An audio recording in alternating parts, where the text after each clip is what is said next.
Oh, great to have the magician in the house. Chris Melling teaming with Tom Ford in the Ultimate Pool Pairs Cup.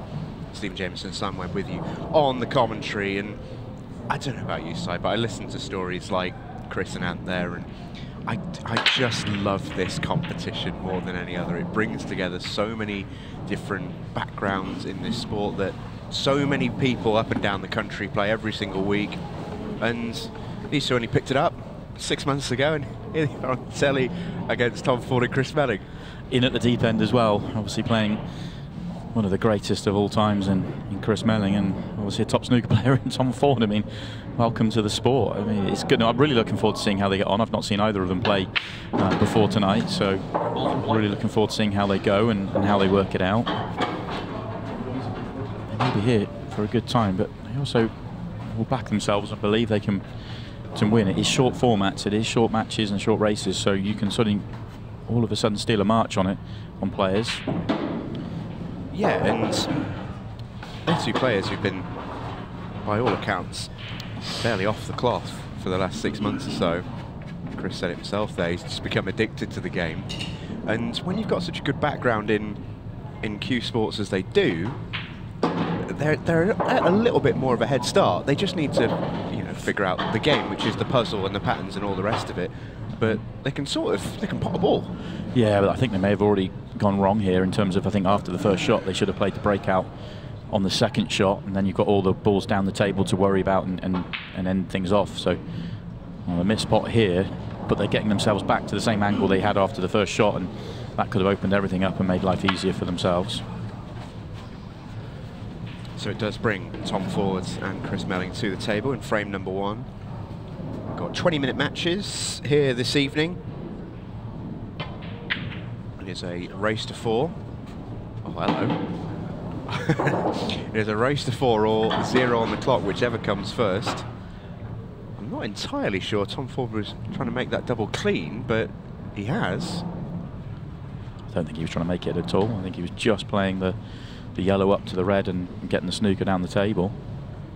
I'm really interested to see the dynamic between these two. We know that when they're playing their individual frames, I cannot see Tom Ford getting involved in Chris Melling's frames, and I don't think I will see the other way around either. I think we're probably more likely to see Tom getting involved in Chris's mind. Maybe, but when they're playing, because notice they haven't really spoken. I mean, they're more than entitled to speak here, and there's no communication between the two of them now. You know, I think we've seen Tom play and we've seen him play to a really high level, but it can only benefit them to have one of the greatest players with, and the reason why he's one of the greatest players is his vision is so good. So you'd want Chris Melling to take the lead in these sort of situations. Yeah, and Chris just had a little bit of a giggle with Tom because he's not where he wanted to be. Love the little insight that we got there from Fordy in his interview where he says, I've not really played too much. I've played a few frames down my local league every now and then on a Thursday.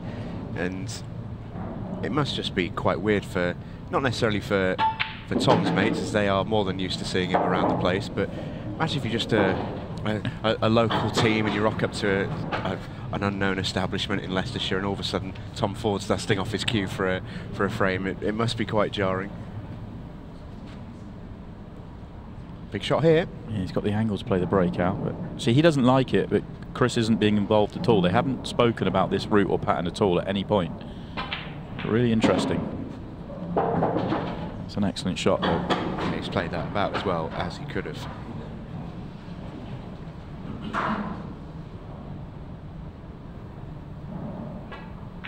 I think if Ant Jeffers and Chris Douglas didn't know it already, they will know it now, that errors will be punished tonight at a level they're probably not quite used to seeing. Chris Melling pots the opening 8 ball of Group 4 of the Ultimate Pool Pairs Cup, and now the debrief begins. I think Chris has just took Tommy's break cue. It's nice of him. Works. Yeah, it works. Oh, what a layout that is. It's a layout he can go, though. You have to be yellows, but you can go. I mean, reds are absolutely dead in the water, aren't they? The problem with reds is that, yeah, how do you play the breakout? So you've got a pot. I suppose you could go reds if you want to play the breakout, play the cannon into the 8 ball, and then you leave the red to right centre, but Yellows, you can manufacture a 3-ball plant of some sort.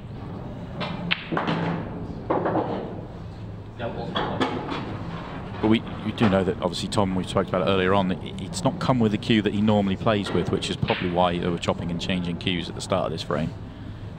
Yeah, when he originally started playing with Ultimate Pool, he brought along what most people would consider to be an antique, which was his original pool cue from when he played County back in the day, which was a few years ago now. Well, would you believe that? I don't think Tom will believe that hasn't dropped. Yeah, so the red was just in the way, meaning he had to play that cushion first. If he could have played that direct, there was no problem. It wasn't going to be an issue to make the plant. So, the question is, though, how do you deal with the 8-ball for reds and the red you're nearest to? It's an issue.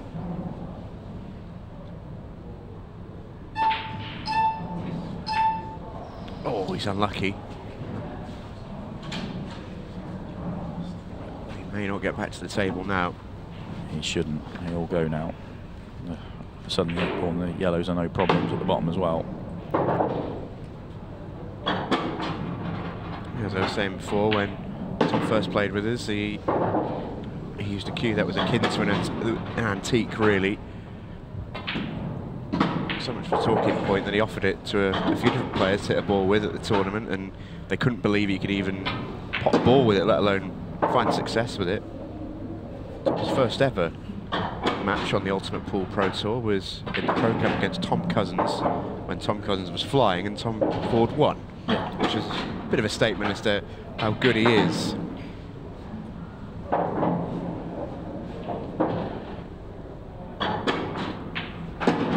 He's a fabulous cueist, he's a wonderful snooker player. And that's really been the difference in the 3 frames we've seen. Now then, the boys have to get rumbling. It's the Scotch doubles frame number 4. It's alternate shots. It's another very, very good cut break. Reds are okay here if you've got an opening red. Yeah, the yellows are not particularly nice. I think you can play the red closest to the top left corner pocket. He is. Yeah, can he get down the left-hand side of the table with a little bit of side? He's going to go the other way. And I would have left. I'd been tempted to leave that one up there because that was a good angle to get some pot it thin coming down the left-hand side. But the reason I'm saying that is the red I want to get on is the one nearest the left centre pocket. If you get on that straight, you drop it in. The frame's 1. They're going a slightly different way around it.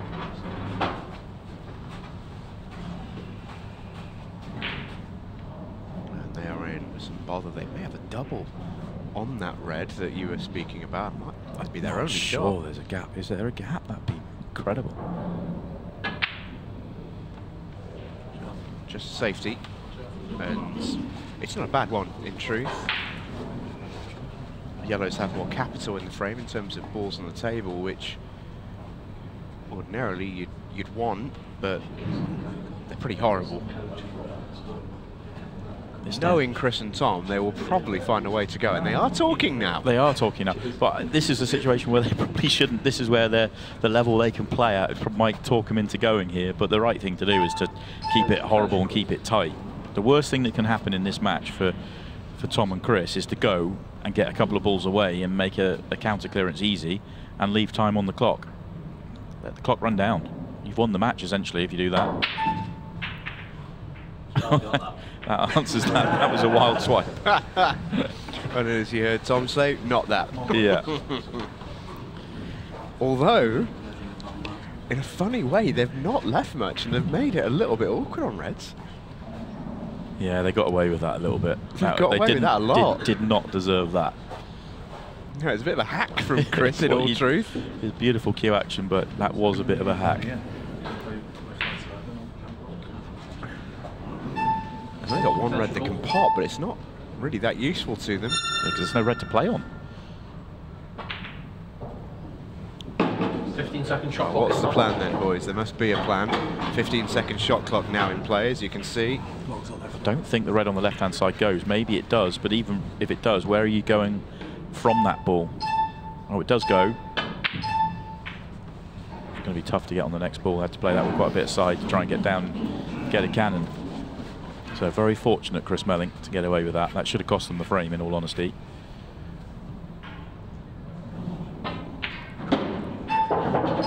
And now, of course, the yellow's opened up, so these two can go. Don't have to worry about running the clock down, just clear up for the win.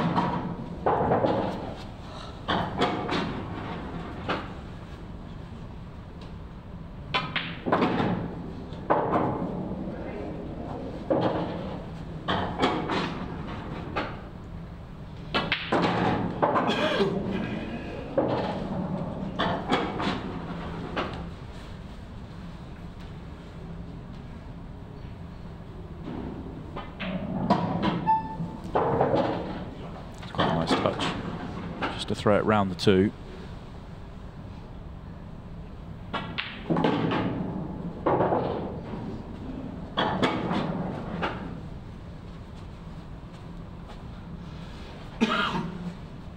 Tom forwards, crossing the T's and dotting the I's.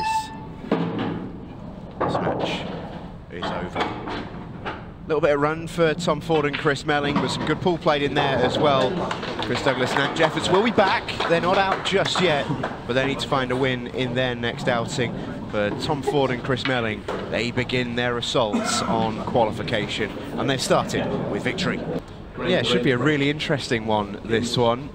And as I mentioned, always good to see a familial pairing. We've seen father and son, we've seen brothers, now uncle and nephew, Jez and Jordan.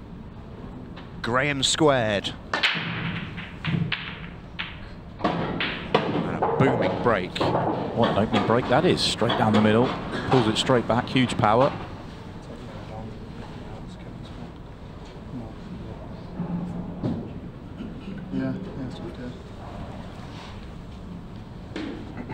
This is where it's going to be interesting for me. How does this partnership work? You feel that Jez will take control and kind of figure things out, and then it's just how they communicate and work together. Oh, that doesn't quite find the pocket. It's difficult to tell whether Jordan's look of disgust is because he feels like it rolled off or because he's a bit disappointed in his shot. It looked like a bit of a deceleration. There was no need for it to only just reach the pocket. I know he's trying to hold, but there was a little bit more room. He was holding for the shot that's been played here, and that's come out beautifully. Now, what a chance this is. Well, a good example, Si, of exactly what you were talking about in the studio there, about going after your problems early. Yeah, even when there's only one and you think there's a really clear way of doing it, there's no reason not to do it early, 9 times out of 10.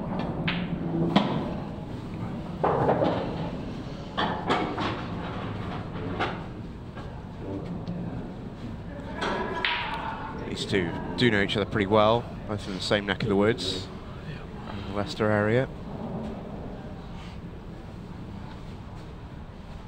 Yeah, we talked when we were out there a few minutes ago about how well can they kind of understand the rule set and what they're trying to do, but once you get into this sort of situation, they're just playing normal pool. There's nothing to think about here other than find the route, find the pattern, and that one's gone slightly wrong. Trying to avoid that, no cannon required. They slide by it, they land on it. They may have just moved it awkward, but I think it does go bottom right. It's a good pot required to get back in shape. It's a very good pot found. But again, that cue ball continues to run away from him a little bit. Just need to wrestle back control of this visit. Yeah, this is going to be tricky because this pot does go from here, but you're going straight into the 8 ball, so what damage are you doing? Can you hold the 8 ball and hold where the 8 ball is? Because you'll be on the one top right regardless of what happens. Yeah, problem is the 8 ball's gone in front of the other yellow, and they are on the one at the top of the table, but very hard to get on the one at the bottom. Too much angle to come underneath it, I think. Just shows that they were, what, half a ball line away from perfect, and ever since then they've been chasing this finish. Big moment as well. How often is the first frame huge in these matches? And obviously the Grahams have missed a good chance themselves, and this won't be punishing them if they don't get out. They're not going to get out. Cue ball was pretty nice there as well. Yeah, they would have been okay with that.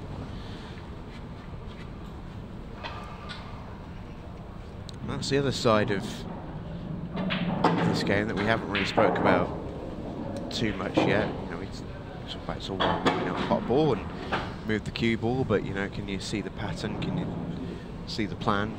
Execute it? But also, one of the most infuriating things I would say playing this game, especially at this top level, watching it on, is you can make such a small error and it can snowball and snowball and snowball. Doesn't take a lot. I think that was the right way. Jez was obviously trying to get onto the red that is bottom of the table. If he gets on it straight, then you leave the shot that's just been played. It would have been better if he could have got just half a turn off the cushion one way or another. Good shot required here.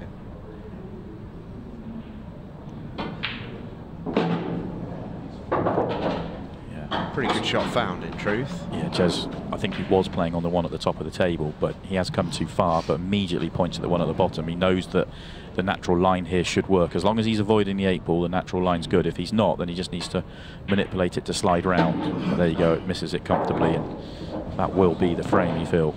Yeah, tap of the table from Jez, and quite right too. It was a lovely shot.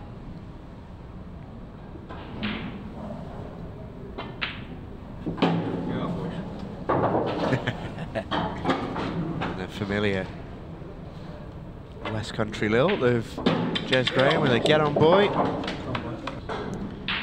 I should say though that even though Jordan scratched that break horribly straight in off the top corner pocket, he's a very, very useful player himself, is Jordan. He's been finding results hard to come by on the Challenger Series this year, but he is in Tier 1 for good reason.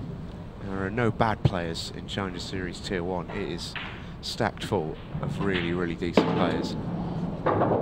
What a chance this is for Scott. These are all opened up perfectly. Just pick your own route now. The only ball that could be half a problem is the one by the 8-ball if it doesn't go right centre, but we are really talking about fine margins if that's the case. Pretty sure it's not a problem even if it doesn't. Maybe the one right centre's blocked a little bit by the yellow, but we are looking for problems.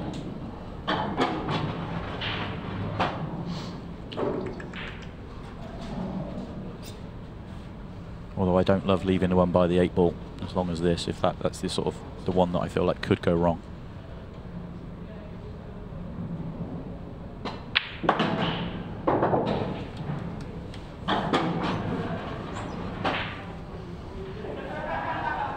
Yeah, now needs a good angle on whichever ball he plays next to get onto the next ball. Those two don't connect particularly well. So if he's just to the left of straight and he's going into the 8-ball when he pulls this back, needs to be straight. Can't go for the one in the centre because he can't get onto the other ball. He was straight, so there's no problem at all.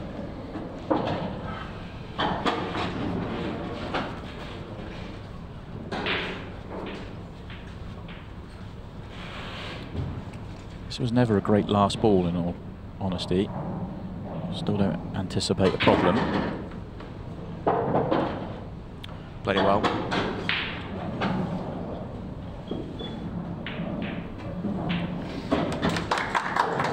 Little ripple as well out there for Scott Anderson, and with a spring in his step back to HQ. The break does alternate, so you can go the whole night essentially without breaking, and depending on how the breaks and the lags come out. But he's going to get the chance in the frame all the same. His reds are okay.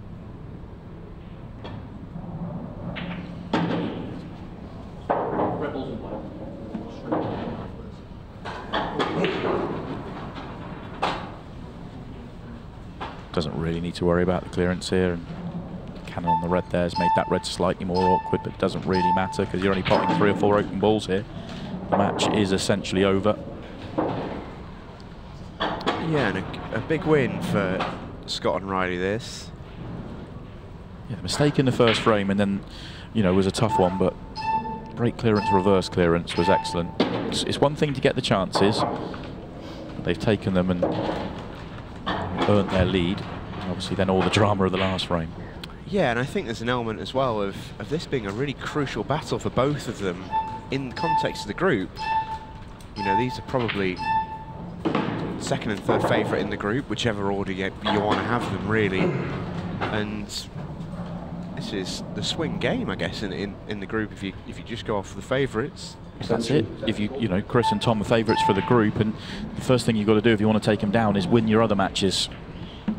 Nice job done, Scott Anderson, with a quite awkward finish. But there we go, calls the extension at the right time. The clock will tick down and the concession comes in. It's an excellent start for Riley James and Scott Anderson, who win their opening match. The Grahams will stay out there. They need to win coming up next. Welcome back to the Ultimate Paul Pettis Cup. It is time for match 3 of 6 this evening, and a crucial match for those two right there. Chris Douglas and Anne Jeffers need a result here against Jez and Jordan Graham.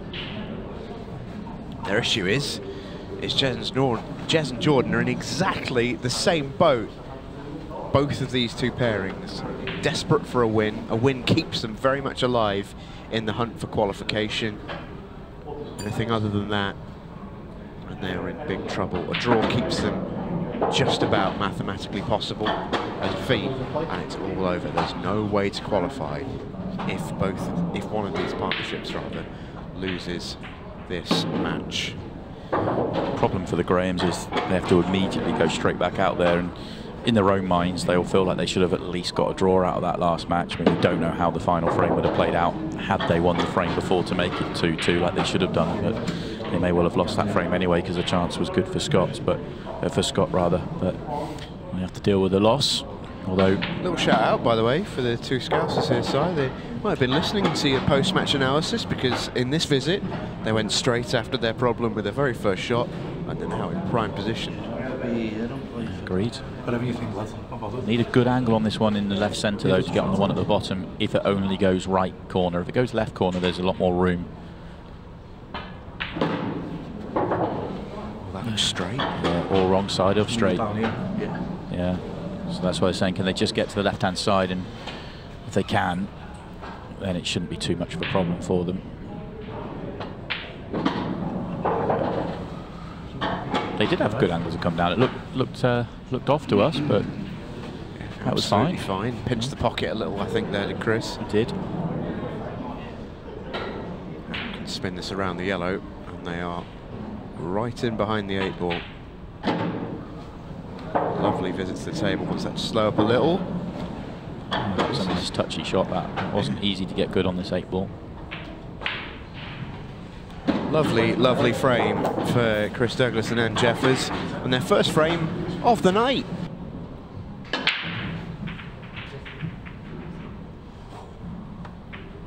Oh, this is a messy layout. This is tricky.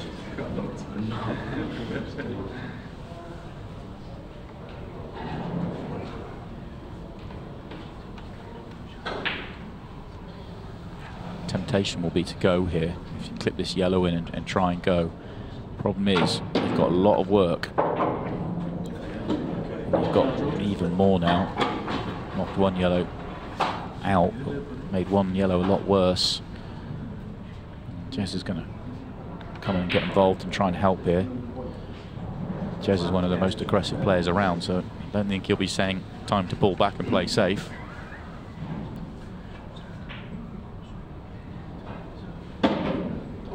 Does have an angle to play the breakout. Needs to be a very good one, mind, because there's no guarantee this yellow, even if it moves, is going to be in a good position. Exactly as you called. I think he has to play it next. Yeah, play the double. But then you can't get good on the next ball even playing the double. Because it's not just about making the plant, which you can make from, say, bottom right-hand corner, which is roughly where the cue ball could finish here. But you've got to try and make the plant off the red to open up the 8-ball. It's so delicate, you really want to be behind it.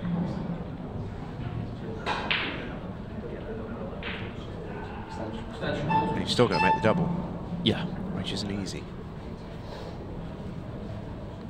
Slightly cambered, your yellow and your cue ball quite close to each other, so a little bit trickier to judge. He's pumped it in. Beautiful shot. He's done well to get where he has. Yeah, really, really good. Now, it looks like if he plays this straight one onto the other, it will just feather off the red. You just want to move the red to the cushion. Yeah, red doesn't need to move by much. I think the issue for me is if you try to avoid playing it off the red, the yellow could go a little high here and get the yellow awkward. Does the yellow still go? Yes. No, he's okay. What's he playing with the 8-ball though? Well, it's the same thing. You still need to sort of, if you get right behind it, because it's such a delicate shot, playing the yellow off the red, because you can't play it firm. It's the thinnest contact on it. You only need to move it one revolution. You want to be right behind it, so it's all in your eye line. You can really see it. Very delicate shot. It's the wrong side of it here. Needed to be about another 6 inches, maybe even a touch further. Jazz has come around for a little bit of a second opinion. I don't know.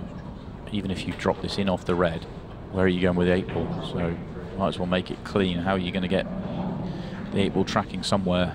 Double, treble? I think either are on.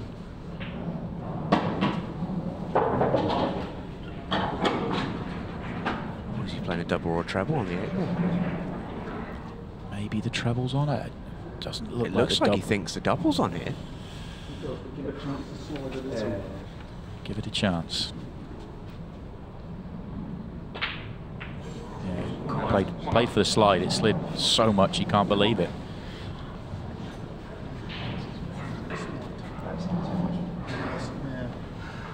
That was always going to be. It's just it was a poor opportunity at the wrong time for Jordan, because it was one of those that he was enticed to going for.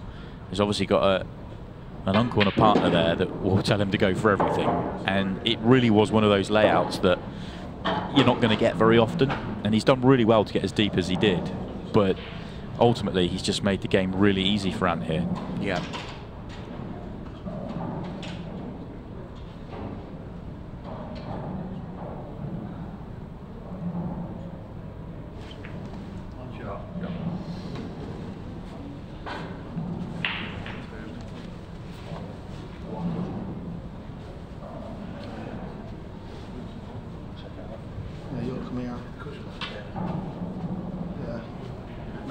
Just tells him what to do. Straight down with loads of side. Too much. Great effort though. Bad effort. That would have been a hell of a shot if he made that 8-ball.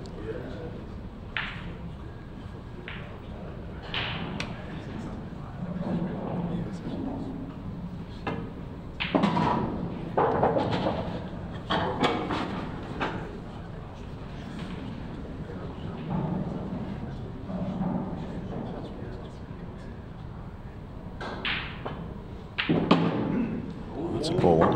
It's a really poor one. Hope here for Jordan all of a sudden. He's very lucky if he's touching ball here. I don't think he is. Well, this would be a massive result here. He's already made one really good double in the frame. This one's easier. He doesn't have to worry about the cue ball as well. Jeffers has without doubt let one slip. Will he get away with it? Treble. He looked at the treble as well. You can see him pointing his cue, and I just don't know why you'd look at the treble. The treble is harder than the double. Why? Well, there's no need. I mean, the only thing I can say, he feels like the treble's a big pocket because the red's there, but that's just a double. You've just got to get down and make the double. What a positional shot that is, by the way. That is fabulous. That's an unbelievable shot from Ad Jeffers. He's going to move the cue ball all around the world again here. Oh, well, disaster. Just make sure. Jordan Graham with a smile and knocks in the 8-ball, and that will be a painful frame loss for Ant Jeffers.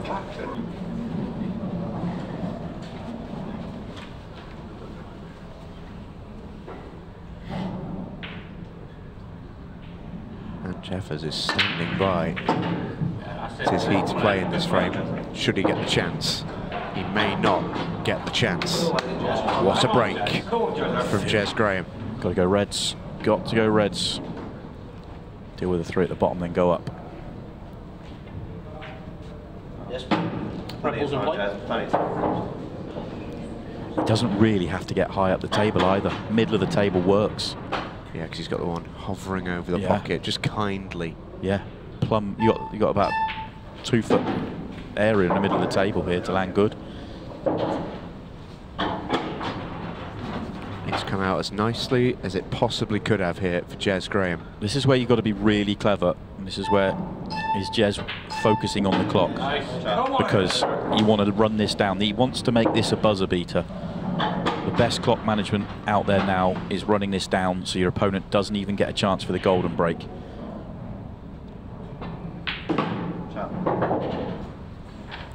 got to slow it down to the beeps a little bit more than that, and he's in between shots here as well. He's not thinking the clock.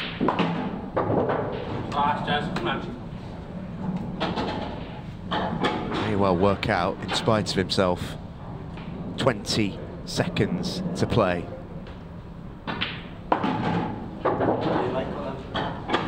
Less than 15 seconds. He can run this clock. He should do.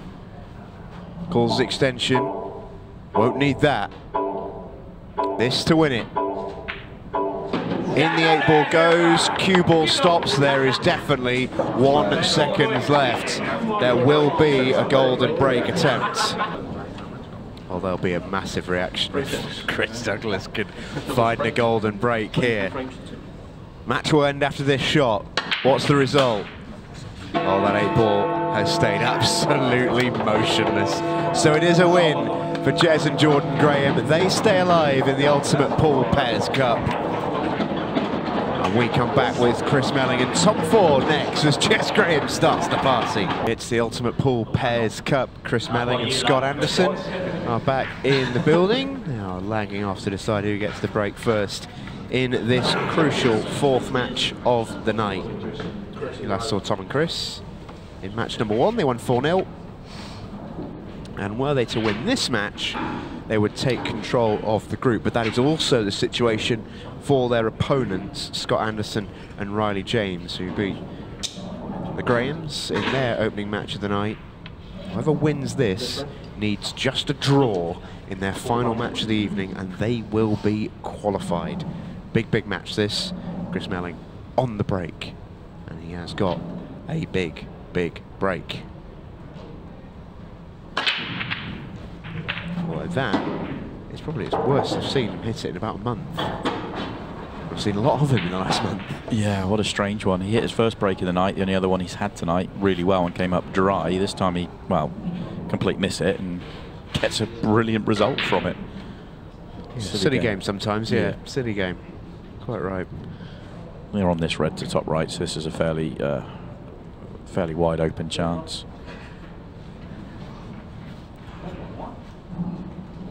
A little bit of a disagreement about the pattern here. Chris was saying if you get rid of these 2 at the top, it opens up the path for red that's on the break line to the top right. Once you've dealt with that, you come down the table. It must be like a cheat code, really, partnering with Chris Melling in this game. I mentioned it before on other shows, but you can make the case for a fair few players and greats of the game to say they see the patterns the best. There's lots of arguments to be had about that. You could sit around the table for an hour if you wanted to, but I don't think there's any argument as to who sees them the quickest. That is Chris Melling. He is he's a genuine genius with the way that he sees this game. No one sees it any quicker. It's like looking in the Matrix by Chris Melling. It's a great way of putting it. It really is, because he sees it instantly. He sees it and he sees it, and then it evolves, and he doesn't always put the cue ball where he wants it. And he just resets and finds something else. He's got so many tricks up his sleeve when he needs them. Doesn't need them there, of course. That was a beautiful layout. Tom hit a sledgehammer of a break in the opening match of the night. He's hit another good one, and the 8-ball was tracking. Stopped in its tracks, though. But the split's good.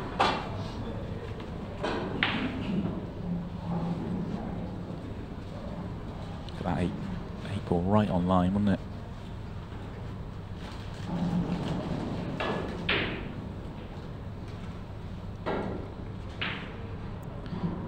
Could go either way here, but the yellow in the triangle area looks really difficult, whereas the red in the triangle area doesn't. I think Reds have to be the set. Chris is smiling to himself in the corner there. I wonder what about.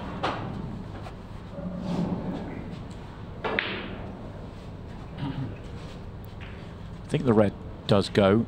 May have come a couple of turns too far down the table. He might feel like he's worried about sliding off the yellow when he plays it. Oh, he's going to play the double. Shots.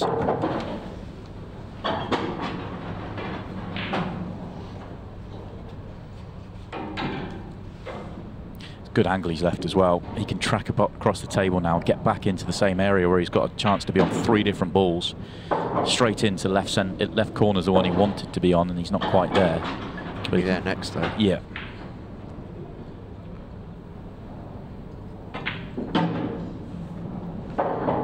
Mentioned Tom's cue earlier on. Now plenty at home be wondering if he's using a snooker cue. He's not. He's not using his original pool cue either. And I've been speaking to him earlier that he used this the last time he was with us on Monday night. It was in the Champions League, and he had a bit of a stinker, in all honesty, by Tom's high standards. He got beaten all 3 of his matches, and didn't like his equipment, essentially, was the gist of where I'm getting to with that. And well, he's had a bit of a stinker here as well. And this feels very similar to the previous visit, but he might get away with it. Oh yeah, if you needed a bloke to pot you a ball to get you out of trouble. Oh, that's ridiculous. That's it's ridiculous.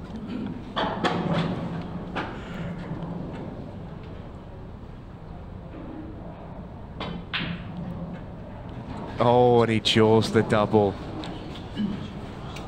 All that effort. I mean, the cut was a farce. Yeah.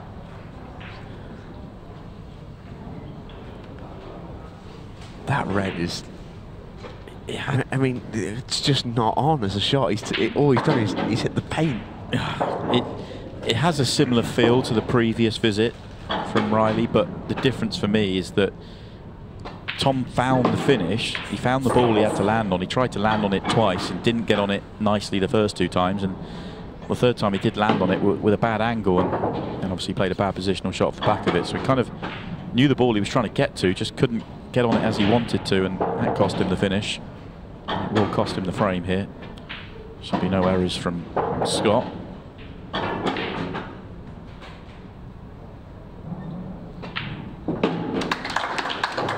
Oh well.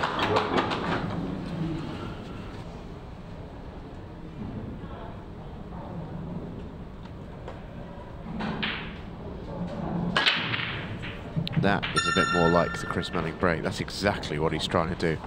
And yet, wouldn't you know it, it's dry. Completely miss-hit his first one in this match. Got a ball, hit that one perfectly, and it's dry.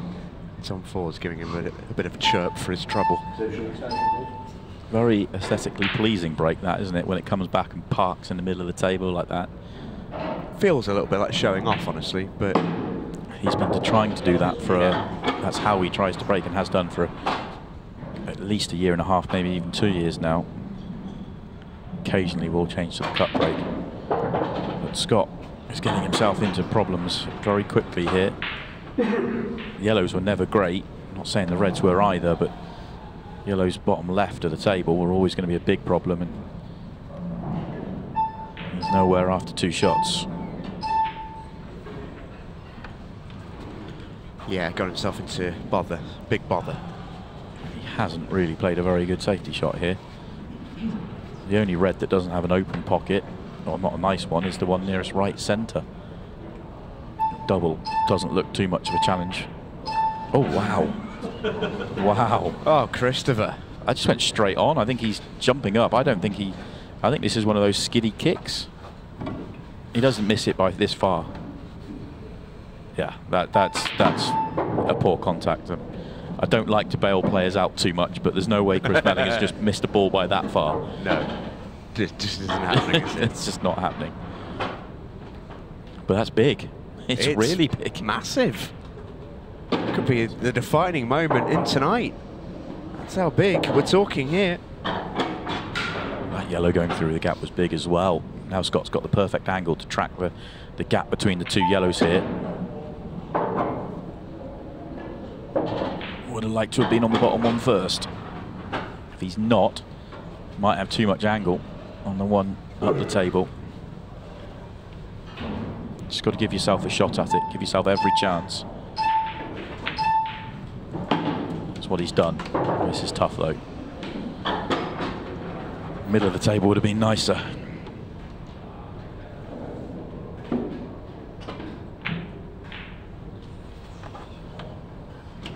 Stays up. Now we might have some fun and games. Well, the big question mark here is, does the red go off the yellow to bottom right, in which case it opens up the pocket for the only bad red on the table? And I think that's a pretty obvious yes. You see the lay of the table now. So he'll get above the red by the right centre and play that down the bottom of the table. I would expect him to play it next. He's chosen not to. The reason I say that is I think you'd have wanted to play it while there's balls up the table. If he had got across to it next, then you got the one up the table on the right hand side. And he's still not on it, so he's going to be playing the one down the cushion to then get on the one at the bottom of the table. Yeah, that red just going in the way of the other one is actually a massive pain for him. So much so, I wonder if he's stunned this down so he can play the below one of the two first. I think he much tougher shot, but I think he was trying to get to the straight so he could still play it. Oh. Yeah, there you go. That'll do it. Yeah, this is delicate in the middle though. Yeah, missable. This is pressure.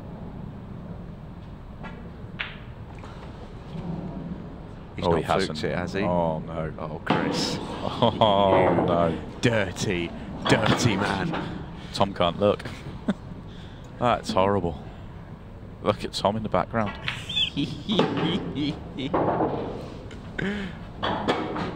That could change the destination of tonight's group. That shot there. That is one of the biggest flukes we'll see in the whole competition. Yeah. And Chris is running down the clock to add insult to injury as well. Well, Riley James's cut break. You've seen how good his front ball is. He's got a pretty good cut as well. 8-ball stays pretty motionless in terms of going towards a pocket though. Wasn't too close to troubling any of the holes. Now he's got 25 seconds to try and find a way out on reds. He cannot dilly-dally. I don't think that red in the triangle area goes to a natural pocket. Doesn't go anywhere. These two don't go many places either. Oh, decent effort from Riley, but not to be. It's an extraordinary ending to a big match in the night, and Tom Ford and Chris Melling, by hook or by crook, have won the match. It's all smiles now, but Chris Melling didn't know where to look a minute ago. They're on the verge.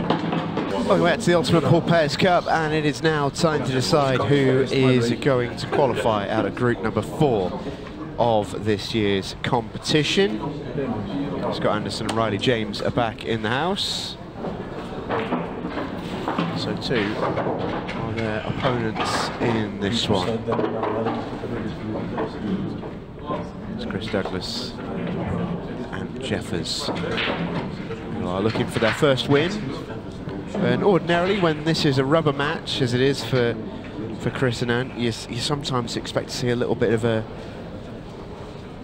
dip. They don't necessarily have that motivation to win. They can obviously no longer qualify.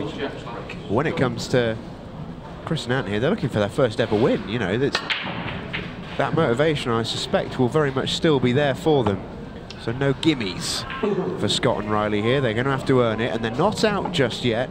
They have to win, and if they do that, they are still in the competition. What needs to happen for them is they also need the Grahams to win their final match, which would mean Ford and Melling lose.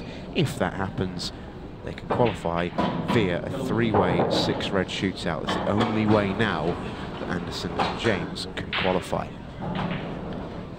Less than ideal, but it's still a passage through. Having lost, it's the best you can hope for. What they have to deal with is the disappointment of losing that last match in the way they lost that last match. Do that by taking out a good finish here in the Scotch frame, and this could be the key to it. It's okay. It's okay. The next shot isn't ideal, but they have a next shot, and all the yellows are in the open now.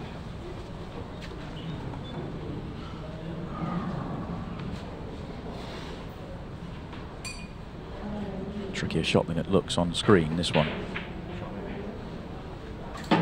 Executed very well. It's actually come out quite nicely here. Got enough angle on the one to right centre. Try and get yourself... Okay, they're going to come down the table first. I was going to say, try and get yourself straight in on the one to right centre. Take all the two in the middle of the table and then come down. But if they can see this one first, then it does give them an awful lot more margin on the finish.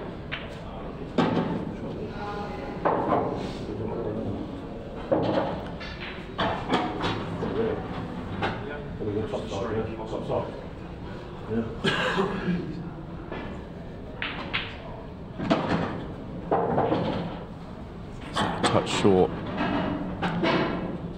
Does feel just slightly. No problem playing onto the yellow, but you've got to get onto the yellow in a way to get onto the 8-ball.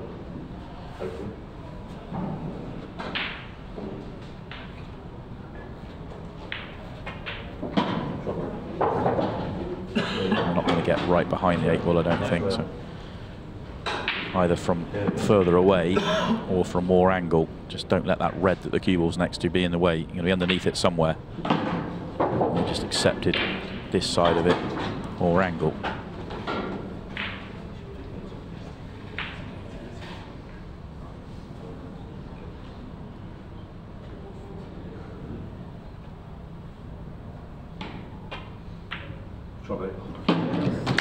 Lovely shot from Riley James.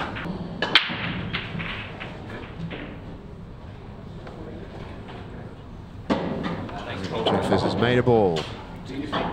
Really good chance, this. Really good chance. I think he's got perfect angle on the reds just to drift down for the one at the bottom of the table that's most awkward straight away and pick it all apart.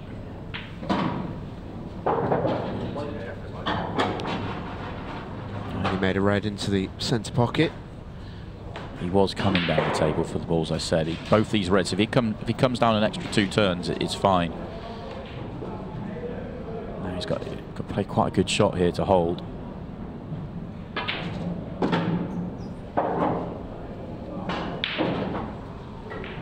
have a feeling that's just run a fraction too far from where he wanted it to be. He's still got a chance. Especially when you can pot a ball like that. It's going to be tricky here because he could drop this in and get on the red that's in the triangle area, but you're going to have a terrible angle to get on the other red. Oh, he could just slide by, so that's actually really, really good. But it's still not a good angle to get on the red on the right-hand side, but it was good to get down as far as he did. I thought he was going to have to go into the yellow.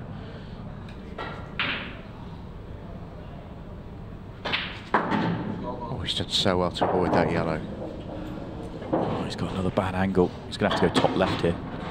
If his plan was top right, he's not on it. He's going to have to go top left. But actually, it's not too bad cue ball wise.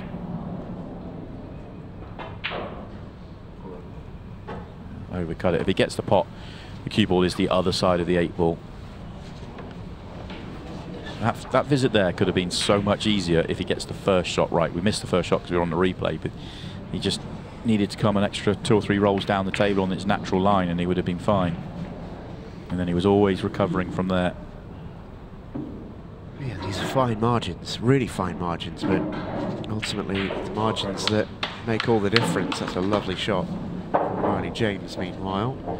He still won't be going from the finish, but making that pot means that he can play a second shot, which is popping this yellow into play while still getting the snooker. He knows if he misses that pot, the first one, yeah, he's got the snooker, but the reward is a good one.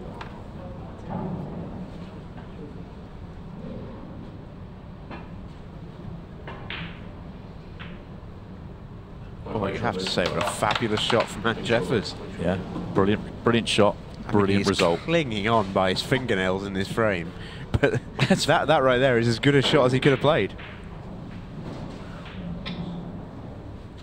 Can't really play a much better shot than that. He's got half a chance to get cue ball in hand. He shouldn't here, but you never know. He's gonna. Yeah. He's gonna. Well, is there short position available here to pot this red? If not, the double goes. If not, if he doesn't, you could play this red full in the face. It's so close to the yellow, you could get that welded snooker again and not send the yellow down the table. And then you'd have a shot one way or another. He's gone all out for the double. I think there was some benefit to playing the snooker. Yeah, I'm with you. See that. Because you're going to have to be a good escape and be lucky to hide the red. I know that then you're going to have the pot up the table and have a good angle to get on the 8 ball. So I guess that's the balance between that and making the double with ball in hand. Yeah, Riley just has to keep control, keep his head here. He didn't actually do anything wrong, really. He played the right shot. Jeff's played a really good one. He's not done anything wrong. He needs to keep doing what he's doing. He's still in prime position to win this frame. The yellow in the top half of the table is going to be your last ball. Don't leave yourself straight. Plenty of angle will do nicely.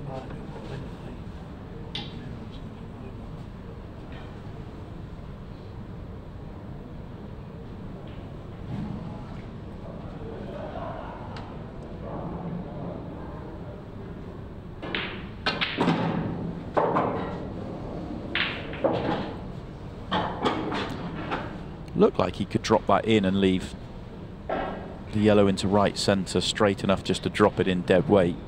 Yeah, I'm surprised it's gone this way around. But it might have been just a touch too much, which he didn't like it. That's the shot he wants to play to be on the 8 ball. Yeah, I mean, now you're going to have to cue one in. This is there's argument here to playing safe. There really is. 100% is the shout from his partner. Yeah. Is Riley James going all in? Because the reason it's I say a brave one if he does. Yeah, the reason I'm saying if you could just leave this yellow near a pocket and put the cue ball middle of the bottom cushion, yes, you're going to leave a double. Well, okay, that's a good shot because now he can play. That's good because he can clip this 8 ball in and still get the cue ball middle of the bottom cushion, and he's not going to leave anything particularly nice on. So that was a heck of a pot from Riley James. It really was.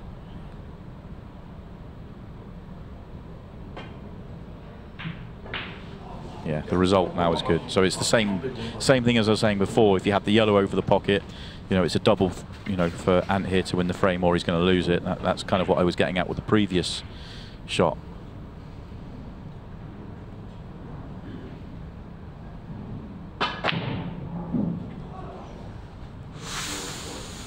Doesn't come much closer. Really did not miss that by much, did Ant Jeffers. And Riley James will indeed now win the frame, and it will be a 3-0 lead. And a sigh of relief, I would imagine, for the young man. Still just 21.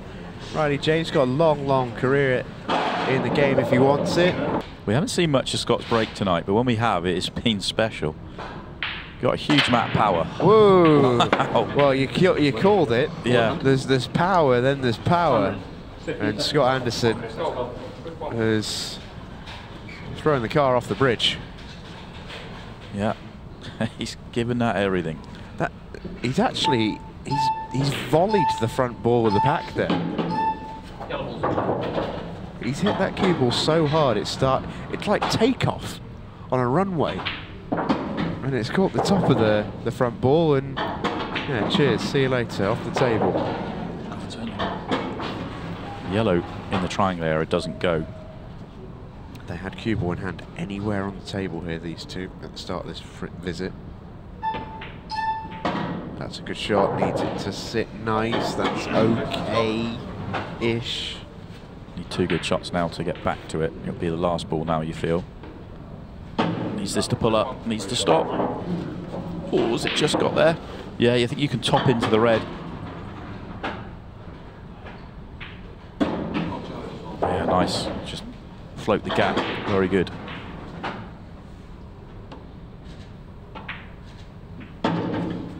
Oh, they got the 8 ball. Oh. Yeah, frustration for Chris. There's been plenty of moments for these two tonight where it's been so near and yet so far. And that can happen. You know, we see it enough in the Monday night maelstrom. It's happened to far more experienced pairs than Ant and Chris, but it's tough to watch sometimes. But it comes back down to what we were talking about from the very opening frame of the night for them. They had 1 bad ball on the table, and they had cue ball in hand. Now, at 15 seconds a shot, it all happened so quickly, so I can't tell you what they should have done in terms of which ball to play as a breakout, but for me, they should have been looking for a breakout on the first or second shot when you've got more balls on the table.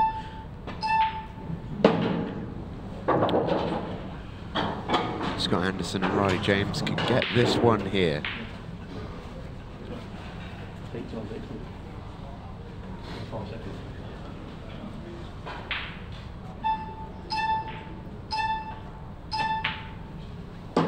They've not done much wrong tonight, these two. They've played well in the matches. Some good match play in there. Picked some good routes, played some good shots. They've definitely made some mistakes, but they've been solid enough. Yeah. And barring, you know, a quite unbelievable fluke in the last match, this match could be right now to qualify. Those are the margins.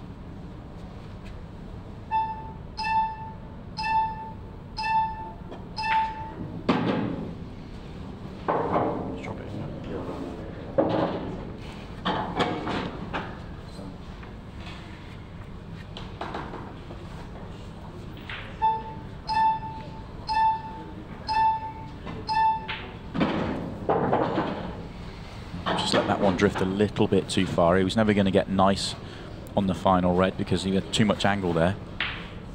Yeah, line he found, it would have been better to go on and off actually. Could have got quite close to the red. That's an excellent shot. Yeah.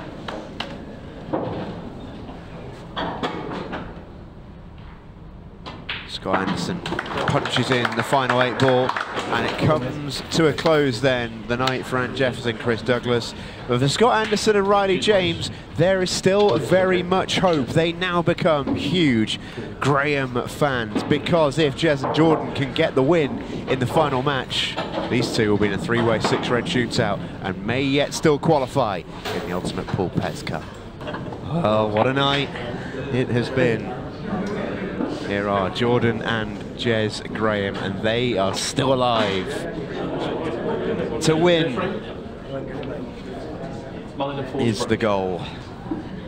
It's a very simple one, but the task is a bit more difficult than simply the objective, because Tom Ford and Chris Melling stand in their way.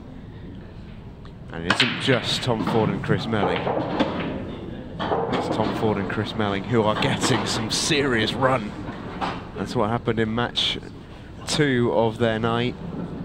A ridiculous fluke against Scott Anderson and Riley James has put these two in this position. They were playing really well until Scott and Riley came at them. And in the end, Leicester boys deserved the victory, but it didn't come. Chris with a crazy fluke, and it's given Ford and Melling the result here. They just need a draw. Anything but a defeat, Tom and Chris are through to the next stage of the Pairs Cup. But if Jordan and Jez win this match, it's a 3-way 6-red shootout. That was serious power from Chris on the break. He often leaves some in reserve. Didn't really want to get the cannon there for Tommy. Wanted to play on the one below the 8 ball. Preferred not to get the cannon, but Chris has played a good shot to get past the straight onto the yellow all the same, and should be no bother now for the break clearance.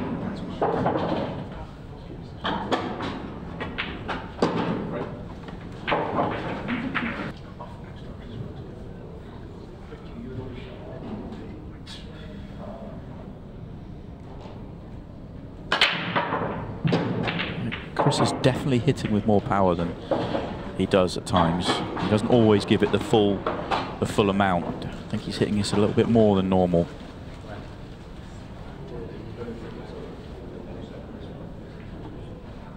Hitting it really well as well.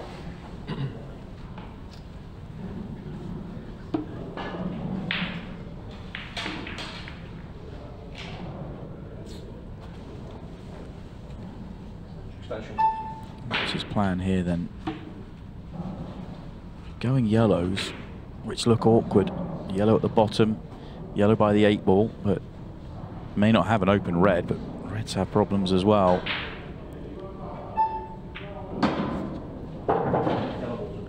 And now having to play that one as his first shot. That was his, but he was going to play that one off the red to open up the pocket. What's he got for us?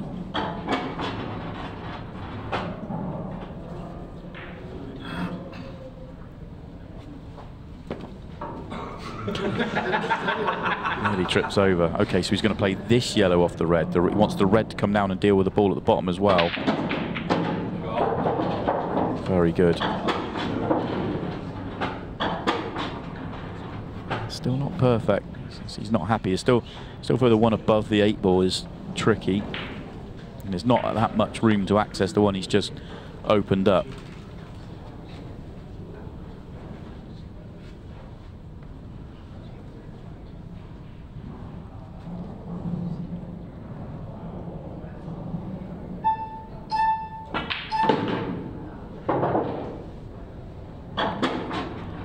Fabulous. And it's what we've talked about so often. He's gone after that ball as quickly as he possibly could. He could have potted that one to top there and then used the one nearest the top right to get there, but he plays it now, so he has 2 chances to get there. Misses his cannon this time. He was he trying to cannon the 8 ball there, or does this go? I don't think it does. I think he was playing into the 8 ball. I think you have to double this now. I don't think you can get the cue ball out of the way.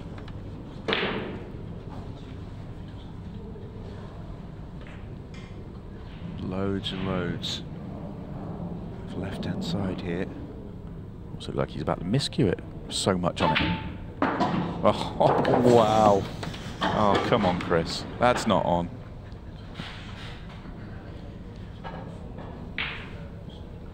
Look at the side he gets on this. Allows him to play it straight. If he gets the potting angle there, the cue ball gets in the way of the double. That was so good. And this time he's a touch short. He's had to work on every single shot in this visit. This layout was not nice. No. He is very close to getting outmined.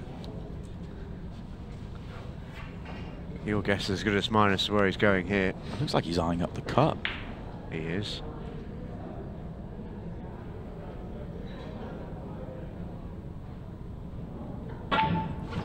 That was ultra thin.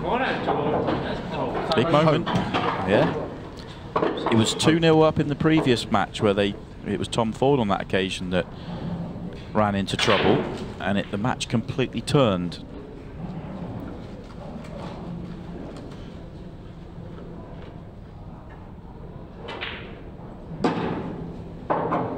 Still plenty of time, 9.5 minutes. I wonder. First things first, just make sure of this.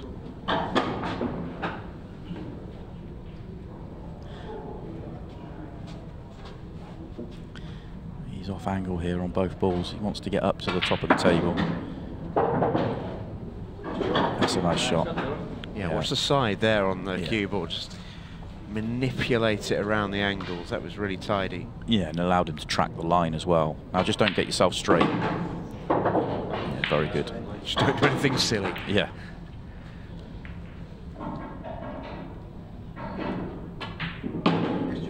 Good on.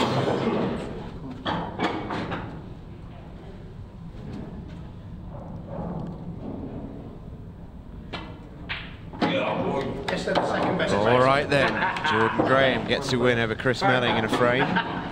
You can say that one to the bank. I think you can say that again. Yeah. 8 ball, 8 ball, 8 ball. No. Oh, oh no. It's Golden Graham, but it's a golden duck. And look at that cue ball right up and down the middle of the table again. It's been a tough night on the break for Jez. He has hit the break so well tonight. 0 reward, and that is as much punishment as you could ever, well, take really. Oh, what a break it is. It's not going to be golden, but it could be quick. Well, oh, he's a little bit unlucky. If that red stops 2 rolls short, and he's got clear path to the yellow into the right centre, it could be a very, very quick finish. Now he's got to find a little bit of a nudge. He's got the perfect angle to do it straight away. Beautiful shot. Really quick, mate. I think he just banged his knee into the table trying to play so quickly. He's in perfect shape. This will be a quick finish. Yeah, this is okay. Might be slightly easier to not pull it back and go right centre, left centre, but won't matter. Go on, boys. Well, he's going to leave long enough for a dry break reverse clearance. This is fabulous. What a moment. well, well, well. Jordan Graham. Fabulous. Dry break, and the Grahams get running.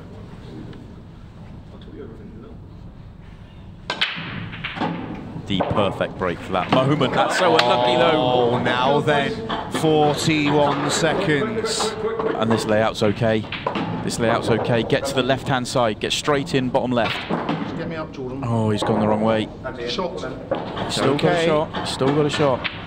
I suppose that actually worked out well because it opened up the 8 ball. So that was a very good shot in terms of opening up the 8. Keep running, keep running, keep running. Big shot required here. They're going to have a shot at this, I think. Does that go in the middle? Double, he said. Oh, it's there? Oh, wow. Jez Graham throws his arm through it. They came so close to forcing a 3-way 6-red shootout to Jez and Jordan. But in the end, Tom Ford and Chris Melling, by the hairs on their chinny chin, are in to the second stage of the Ultimate Pool Pairs Cup. Whew.